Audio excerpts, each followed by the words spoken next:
सभी मित्रों को नमस्कार। स्वागत है आपका आज के प्रश्नोत्तर सत्र में। आज का एक प्रश्न है कि हमें ध्यान क्यों करना चाहिए। ध्यान का अर्थ होश, अवेयरनेस, जागरूकता, संवेदनशीलता, जीवंतता, अलाइवनेस। अब आप पूछो क्योंकि हमें अलाइव क्यों होना चाहिए? कि हम पत्थर की भांति पाषाणवत मुर्दा वस्तु की तरह हो जाना चाहेंगे? हम जितने ध्यानपूर्ण होंगे उतने ही जीवंत होंगे, उतने ही सेंसिटिव होंगे। सही मायने में हम उतना ही जीवन को जिएंगे।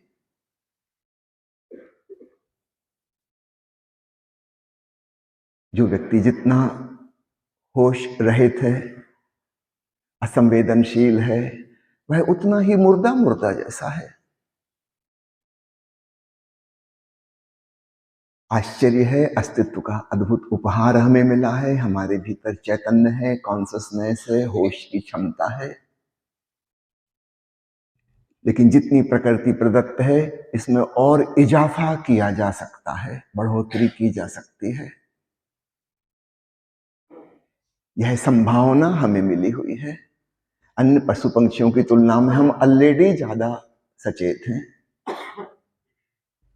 और ज्यादा सचेत हुआ जा सकता है, तो क्यों ना हो। जीवन का पूरा आनंद, पूरा रस हम ले सकेंगे। जितना संवेदनशील व्यक्ति होगा, उसका जीवन उतना ही रसमगन होगा। वह उतने ही उच्चतर और श्रेष्ठतर जीवन के स्वाद को चख सकेगा। जितना बेहोश बेहोश मूर्छित जीने वाला व्यक्ति होगा, वह बहुत स्थूल ढंग से ही जी पाएगा।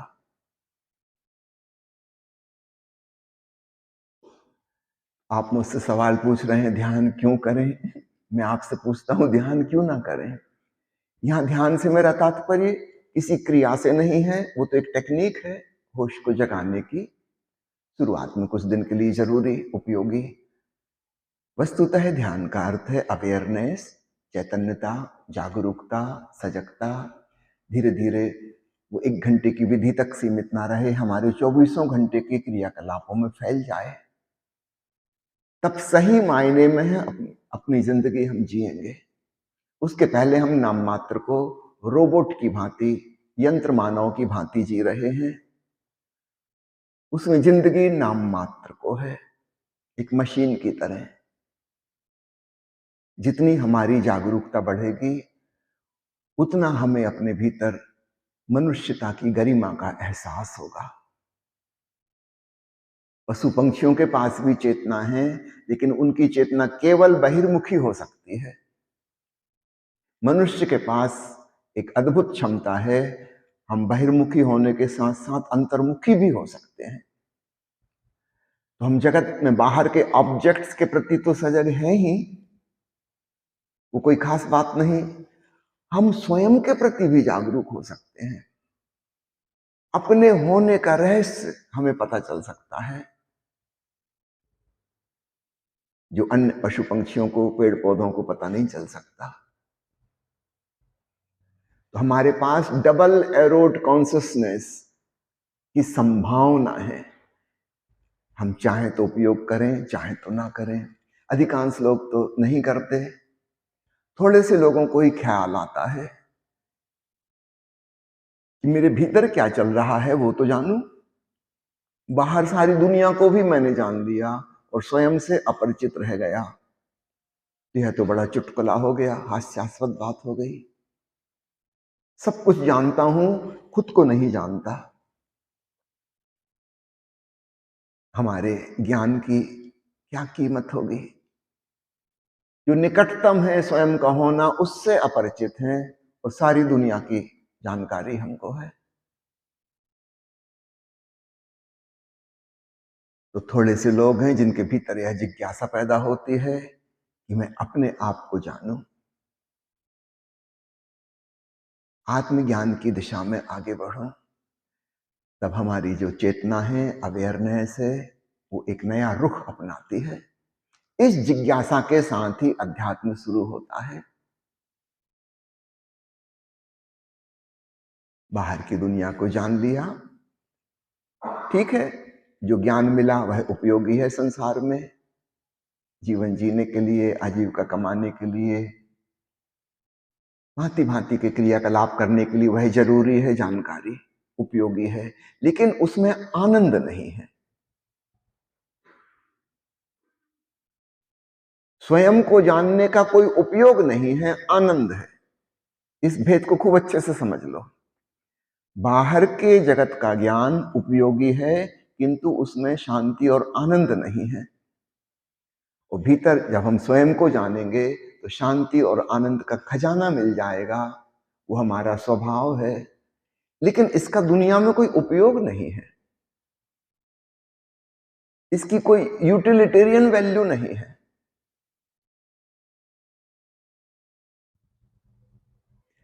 अब आपके हाथ में है, आप अपने आप को कहां तक सीमित रखना चाहते हैं। लेकिन ऐसा दुनिया में कौन इंसान है जिसे शांति नहीं चाहिए, आनंद नहीं चाहिए, चाहे वह नास्तिक ही क्यों ना हो। ठीक है, ईश्वर नहीं चाहिए होगा उसको, उसका भरोसा नहीं है कि कोई परमात्मा है। आनंद की तलाश में तो वह भी है, शांत होना तो वह भी चाहता है, प्रफुल्लित ढंग से जीना वह भी चाहता है, एक प्रेमपूर्ण माहौल अपने आसपास निर्मित करना वह भी चाहता है। ऐसा कौन व्यक्ति है जो नहीं चाहता। और इसलिए मेडिटेशन, ध्यान उसका साधन है। साधन का मतलब जिसकी हमें साधना करनी होगी, तब हम साध्य को, शांति और आनंद को पा सकेंगे। एक मित्र ने पूछा है कि कई वर्षों पहले मैं ऊर्जा के अतिरेक प्रवाह से बहुत पुलकित और प्रफुल्लित और आनंदित होता था। फिर अचानक ऊर्जा में ब्लॉक आ जाने से कई प्रकार की परेशानियों से गुजर रहा हूं, मुझे मार्गदर्शन दें। पहली बात तो यह समझ लीजिए, जो अतिशय ऊर्जा का उफान है और उससे जो हम एक सुख प्राप्त करते हैं, वह हमेशा टेम्पररी होगा। कोई भी लहर ऊपर उठेगी तो फिर वह नीचे गिरेगी। प्रकृति के नियम को खूब अच्छे से समझें। कोई भी तरंग जितने ऊपर जाएगी उतने ही नीचे जाएगी। बैलेंस सब बराबर हो जाएगा। जो व्यक्ति जितना सुखी होगा, कालांतर में वह उतना ही दुखी होगा। जो दुखी हो गया है, आगे फिर वह सुखी होगा, सुखी होने के बाद फिर दुखी होगा।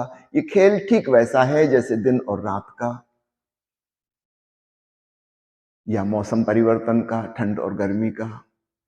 रोटेशन में चलता है, बारी बारी से, और बराबर होता है। यदि तेज गर्मी पड़ी है तो फिर ज्यादा बरसात भी होगी और ज्यादा ठंड भी होगी। सब कुछ आपस में संयुक्त जुड़ा हुआ है। हमको लगता है कि सर्दी और गर्मी विपरीत हैं, भीतर भीतर देखो जुड़े हुए हैं, एक दूसरे पे डिपेंडेंट है। ठीक ऐसा ही सुख दुख का खेल है। सुख भी एक उत्तेजना है, दुख भी एक उत्तेजना है।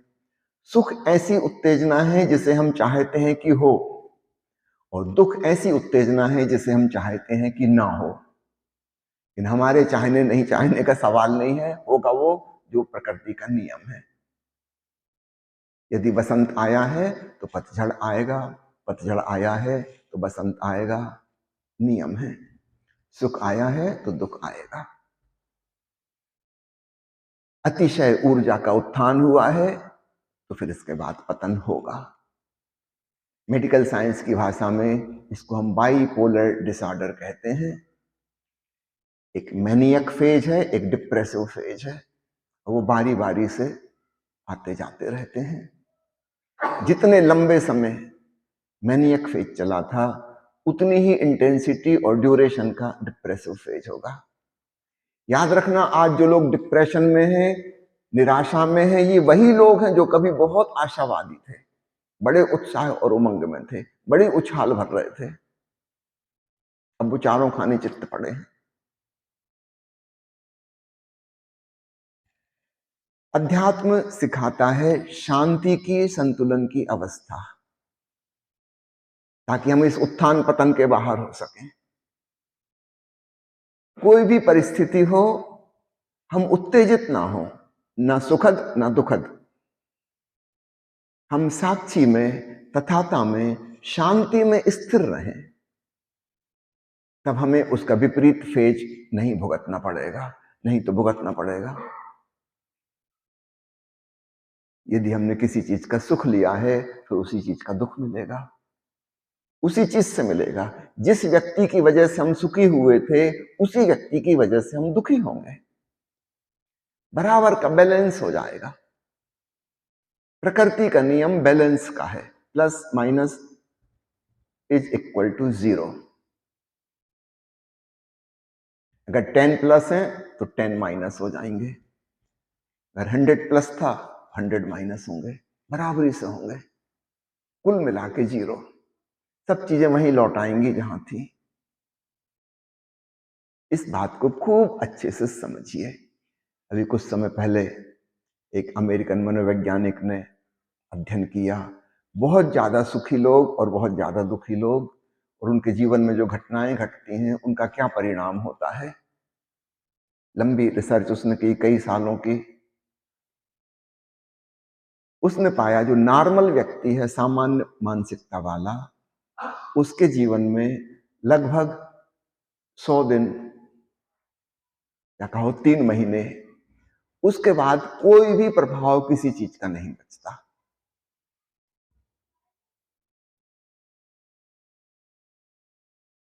जो सुप्रसिद्ध इंटरनेशनल टेड टॉक आती है, उसमें उसका डेमोन्स्ट्रेशन रखा गया। उसने छोटा सा प्रेजेंटेशन दिया। उसमें 2 टिपिकल एग्जाम्पल उसने लिए। एक गरीब आदमी जिसको अचानक $1 करोड़ की लॉटरी लग गई, अचानक अमीर हो गया अकल्पनीय रूप से। और एक दूसरी महिला 28 साल की है, कार एक्सीडेंट हुआ, उसकी दोनों टांगें कट गई, एम्पुटेशन हो गया, अब जिंदगी भर उसको व्हील चेयर पर रहना है। इन 2 एग्जाम्पल को लिया, एक महासुख एक महादुख, और 3 महीने बाद की उसने फिर उनकी वीडियो दिखाए हैं। अब कोई भी प्रभाव नहीं है। उस व्हील चेयर पर बैठी उस महिला ने स्वीकार कर लिया है कि यही है अब जिंदगी, इसी में जीना है, गुजारना है। वो अब फिर मजे से जी रही है। वो जो शौक लगा था, भरी जवानी में लंगड़ी हो गई, अपाहिज हो गई, चल फिर नहीं सकती, 3 महीने के बाद वो ठीक वैसी है जैसी पहले थी, कोई फर्क नहीं है। वैसे ही हंस बोल रही है, मजाक कर रही है, शॉपिंग को जा रही है, सब कुछ कर रही है, मित्रों से मिलना हो रहा है। और वो जो आदमी अचानक करोड़पति हो गया था, रहा उत्तेजना में बहुत, 3 महीने होते होते वापस लेवल पे आ गए, जैसे पहले थे फिर वैसे ही हो गए। ये सामान्य आदमी की है। जो एबनॉर्मल माइंड है वो इस चीज को खूब लंबा खींचते हैं, खूब लंबा खींचते हैं। इसका मतलब वो मानसिक रूप से रुग्ण है। घटनाएं तो सबके जीवन में घटेंगी, सुखद भी दुखद भी। हम उसको कितना लंबा खींचते हैं, उससे पता चलता है हम कितने नालायक हैं। नेपाल में जहां हमारा आश्रम है चितवन में, वहां आसपास जो ग्रामीण इलाका है, वहां थारू जाति के लोग रहते हैं, आदिवासी वहां के। उनमें एक गजब की बात देखी, वो मानते हैं कि क्रोध 3 दिन तक रह सकता है मैक्सिमम। ऐसी मान्यता सदियों से चली आ रही है। हर बच्चे ने बचपन से यही देखा कि महा से महा गुस्सैल आदमी भी 3 दिन तक गुस्सा कर सकता है, इससे ज्यादा कर ही नहीं सकते, होता ही नहीं। ऐसी उनकी धारणा है, सब हिप्नोटाइज्ड है कि 3 दिन से ज्यादा क्रोध हो ही नहीं सकता, और सब लोग वैसे ही कर रहे हैं। मान्यता की बात है। कोई किसी की पत्नी को भगा ले गया, वो आदमी छुरा लेके घूम रहा है 3 दिन तक गुस्से में कि मिल जाएगा तो दोनों को कत्ल कर देंगे। अगर वो लोग 3 दिन तक छुपे रहे, उसके बाद प्रकट हुए, तो बस अब मामला ठंडा हो गया। अब ये आदमी उनको अपने घर बुलाएगा मेहमान की तरह, बैठ के ताश खेलेंगे, शराब पियेंगे, जुआ खेलेंगे। अब दोस्ती हो गई। 3 दिन बीत गए, गुस्सा खत्म। इसके पहले मिल जाते तो मर्डर कर देते।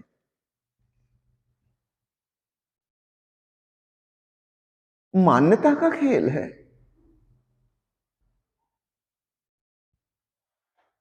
अब कोई आदमी इसको जिंदगी भर खींच सकता है, लेकिन वो आदमी पागल है। हम और समझदार हो जाएं तो 3 दिन भी क्यों, 3 घंटे पे ले आओ।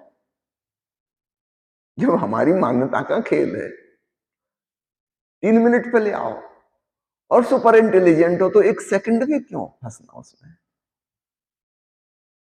तब हमारी शांति की अवस्था सदा बरकरार रहेगी। निश्चित रूप से कभी ऐसी चीज होंगी जिसमें क्रोध आएगा। हम सजग हैं कि अंततः इसका कोई भी परिणाम नहीं होना, कुछ देर बाद ये खत्म हो जाएगा। तो अभी भी क्यों पगला रहे हो। और ठीक वैसे ही कोई प्रशंसा करे, तारीफ करे, क्यों पगला रहे हो। हमारे भीतर की शांत अवस्था ज्यों की त्यों बरकरार रहेगी। अपमान सम्मान से कोई भेद नहीं पड़ेगा, गरीबी अमीरी कोई भेद नहीं पड़ेगा, महल की झोपड़ी कुछ भेद नहीं पड़ा, क्योंकि हमें पता है कि अंत में कोई भेद पड़ना ही नहीं है। फाइनली सब बराबर हो जाना है। हम जितने इंटेलिजेंट होते जाएंगे, हम उतने ही अप्रभावित होने लगेंगे।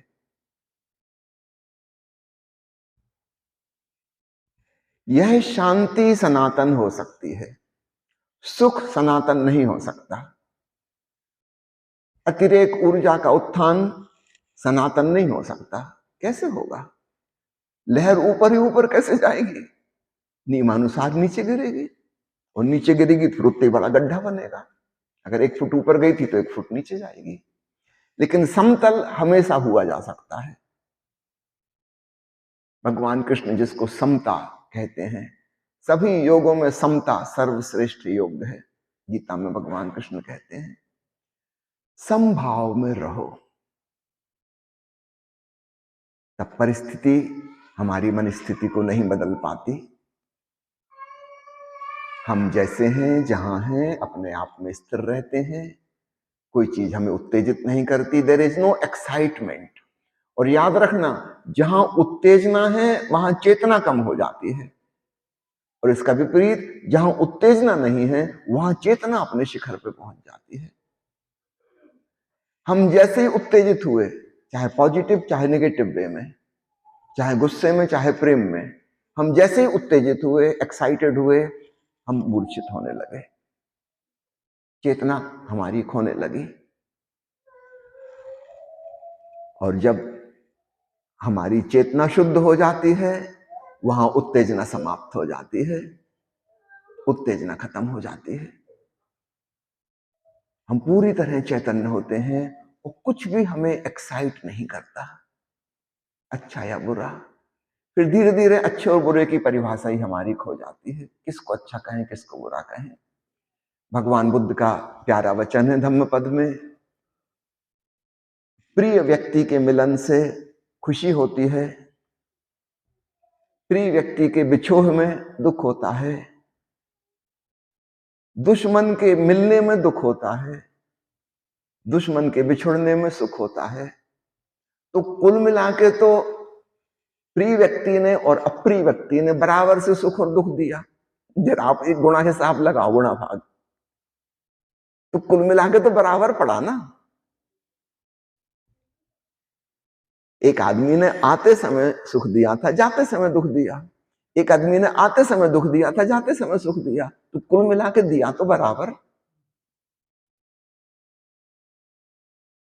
समझो एक आदमी की पत्नी वो बहुत प्रेम करती है, 20 साल से उसकी सेवा कर रही है, खूब देखभाल करती है, और उसका देहांत हो गया। अब ये आदमी उतना ही दुख पाएगा।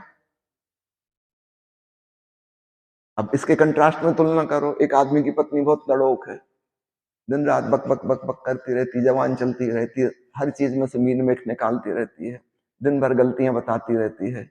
अब 20 साल बाद इसका देहांत हो गया। इसका पति कैसा रिलैक्स हो जाएगा। तो सुख तो इसने भी दिया, पहले और बाद का फर्क है, पहले क्या दिया बाद में क्या दिया, दिया दोनों ने बराबर,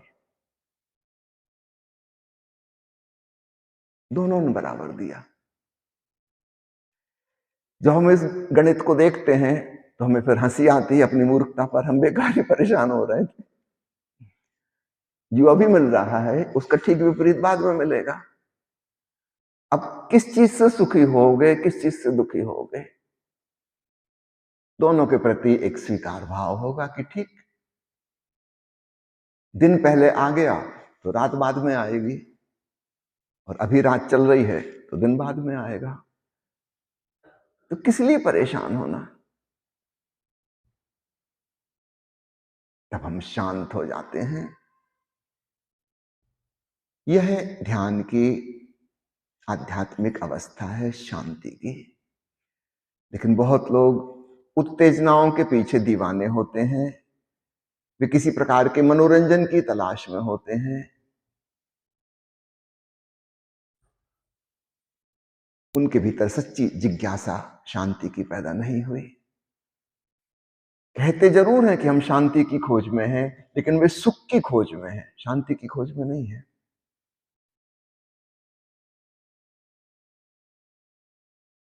कई लोग शिकायत करते हैं कि 3 दिन हो गए ध्यान करते करते, कुछ खास नहीं हुआ। इसका मतलब कुछ खास उत्तेजक, मनोरंजक, एक्साइटमेंट वाला नहीं हुआ। आप तलाश ही गलत चीज की कर रहे थे। कुछ नहीं हुआ इसका मतलब शांति आ रही थी, लेकिन आप तो उसको रिकॉग्नाइज ही नहीं करोगे। आप तो उसके लिए आए ही नहीं थे, आपको लगे 3 दिन बेकार गए। बेकार नहीं गए थे, महत्वपूर्ण हो रहा था, लेकिन आप नहीं पहचाने। हीरा मिल गया था, लेकिन आपने उसकी कीमत कदर ही नहीं जानी।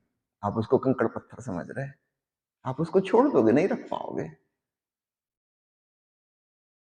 थोड़े समझदार बनो, विवेकपूर्ण बनो।